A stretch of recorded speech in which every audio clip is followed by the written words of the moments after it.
Hello everyone. তো দেখো আমরা সবাই চলে এলাম নদীর পাড়ে। তো আগের পার্টে তোমাদেরকে বলেছিলাম যে মাকে আমরা সবাই নিয়ে যাচ্ছি নদীর পাড়ে ভাসান দেওয়ার জন্য। তো এখন চলে এলাম নদীর পাড়ে। দেখো এই পুরো ভিউটা খুব সুন্দর, আর নদীটা দেখো খুব একটা বড় না, খুব একটা ছোটও না, আর অনেকটাই জল ছিল, নদীর স্রোতও অনেক ছিল, কারণ দুদিন আগে অনেকটাই বৃষ্টি হয়েছিল, তার জন্য জল দেখো পুরো ভেসে যাচ্ছিল। আর এখানে দেখো সবাই খুব সুন্দর করে ধামাইল নাচ করছিল গানের সাথে সাথে তাল মিলিয়ে। তারপর দেখো এখানে আমরা সবাই মিলে মাকে একটুখানি পুজো দিয়ে দিলাম, কারণ মাকে একটু পর নদীতে ভাসান দেওয়া হবে। তার জন্য এখানে সবাই মিলে প্রদীপ ধূপকাঠি মোমবাতি দেখিয়ে মাকে পুজো দিয়ে সবাই একে করে প্রণাম করে নিলাম।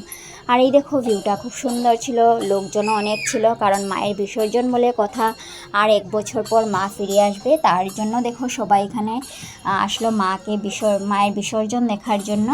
আর আমরা সবাই দাঁড়িয়ে এখানে দেখো সবাই নাচ দেখছিলাম। তো আজকের দিনটা আমরা সবাই মিলে খুব ফুর্তি করলাম, খুব এনজয় করলাম, খুব আনন্দ করলাম মায়ের এই বিসর্জনের দিনটা। তো এখন মাকে দেখো ভাসান দেওয়ার জন্য সবাই এখানে প্রস্তুতি। বাকিটা তোমাদেরকে নেক্সট পার্টে দেখাচ্ছি। ফিরে আসছি আবার নতুন ভিডিও নিয়ে।